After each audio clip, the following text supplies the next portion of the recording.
సదాశివసమారంభాం వ్యాసశంకరమధ్యమాం అస్మదాచార్యపర్యంతాం వందే గురుపరంపరాం. జ్యోతిష్ శాస్త్రాన్ని భావితరాల వారికి ప్రసాదించిన ఋషుల యొక్క పాదపద్మాలకి నమస్కారం చేసుకుంటూ, అలాగే నాకు ఈ జ్యోతిష విద్యను నేర్పిన గురువర్యులు జ్యోతిష బ్రహ్మ కీర్తిశేషులు శ్రీ ఏరంకి సూర్యనారాయణమూర్తి గారు, సూర్యశ్రీ దైవజ్ఞ గారి యొక్క పాదపద్మాలకి నమస్కారం చేసుకుంటూ, ఓం శ్రీ మహాగణాధిపతి నమః, శ్రీ గురుభ్యో నమః, హరి ఓం. వీక్షకులందరికీ నమస్కారం. మిథున రాశి వారికి ఈ వారం సానుకూలమైనటువంటి గ్రహగతులే గోచరిస్తూ ఉన్నాయి. ప్రత్యేకించి జన్మరాశి యందు గురుగ్రహము, జన్మరాశి యందు బుధుడు, జన్మరాశి యందు రవి, ఈ మూడు గ్రహాల యొక్క స్థితి కొంత ఇబ్బంది పెట్టినప్పటికీ కూడా తృతీయ స్థానమందు ఉన్నటువంటి కుజుడు చాలా అనుకూలమైనటువంటి గ్రహం. ఈ వారంలో చంద్రబలం వారం చివరిలో గాని కనబడడం లేదు. అలాగే లాభస్థానమందు శుక్రుడు. ఈ కుజ శుక్రుల యొక్క స్థితిని బట్టే మిథున రాశి వారు ముందుకు వెళ్ళాలి. ప్రత్యేకించి ఈ కుజ శుక్రుల యొక్క స్థితి అటు ఉపజయ స్థానంలో అంటే లాభ స్థానాల్లో ఉండేటువంటి ఈ గ్రహ సంపత్తి ఆర్థికంగా ఉపయోగపడుతుంది. ప్రత్యేకించి ఈ వారంలో చంద్రబలం లేదు కాబట్టి మానసికమైనటువంటి అశాంతి ఉంటుంది. అజీర్ణమయ సంతాపం జానుబాధాంత దైవచ అన్నారు. అంటే ఉదర సంబంధమైనటువంటి సమస్యలు, ఏదైనా గందరగోళం కానీ, ఆహారం సరిగ్గా పచనం కాకపోవడం కానీ, ఇలా ఉదర సంబంధమైనటువంటి సమస్యలు కొంత ఇబ్బంది పెట్టినప్పటికీ అనారోగ్య సమస్యలు, ఈ తృతీయ కుజుడు లాభశుక్రుడు వాటి నుండి త్వరితగతిన బయటపడేటువంటి విధంగా అవకాశాన్ని కల్పిస్తారు. అంతేకాకుండా ఆర్థిక పరిపుష్టిని కలగజేస్తారు.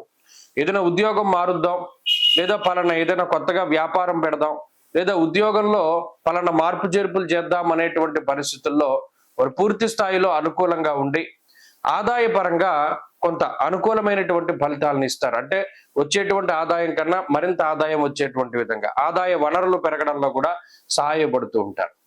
అంతేకాక కుటుంబ సంబంధమైనటువంటి విషయాలు బాగున్నాయి, ఆర్థిక పరమైనటువంటి విషయాలు బాగున్నాయి, ఆరోగ్యపరమైన విషయాలు బాగున్నాయి. ఏదైతే కొంత బలమైనటువంటి బరువు బాధ్యతల్ని మోస్తూ ఉన్నారో, భారంగా ఉంది అని భావిస్తూ మోస్తూ ఉన్నారో, అటువంటి బాధ్యతల నుండి ఈ వారం కొంత రిలీఫ్ వస్తుంది. ప్రత్యేకించి తలపెట్టినటువంటి కార్యక్రమాలన్నీ చాలా చక్కగా ముందుకు సాగుతూ ఉంటాయి. శారీరక శ్రమ అధికంగా ఉన్నప్పటికీ డబ్బు చేతిలో సమయానుకూలంగా దొరుకుతుంది. అది దొరకదు అని చెప్పట్లేదు, కానీ ముందుగా ఏదైనా ఒక ప్లాన్ చేసుకోవడానికి డబ్బు లేదు అని తెలిసినప్పటికీ కొంత ఏదో ధైర్యంతో ముందడుగు వేస్తారు. బుద్ధి చాంచల్యం ఉంటుంది, బుర్ర సరిగా పనిచేయదు, సరైనటువంటి సమయానికి సరైన నిర్ణయం రాదు.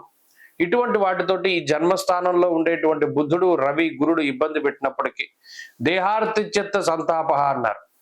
కాలాన్ని అతిక్రమించి భోజనం చేసేటువంటి పరిస్థితులకు వాటికి కూడా ఈ గ్రహస్థితి కొంత కారణమవుతూ ఉంటుంది. కాబట్టి ఇది మిశ్రమమైనటువంటి వారమే అయినప్పటికీ గత వారాలతో పోల్చుకుంటే కొంత అనుకూలత కనబడుతూ ఉన్నది. మరింత అనుకూలమైనటువంటి ఫలితాలను మిథున రాశి వారు పొందడానికై విఘ్నేశ్వరుని యొక్క ఆరాధన చేస్తూ ఉండడం చెప్పదగినటువంటి సూచన. ఈ వారంలో కలిసి వచ్చేటువంటి రోజు శుక్రవారంగా చెప్పవచ్చును. అదృష్ట సంఖ్య 4, అదృష్ట వర్ణము తెలుపు.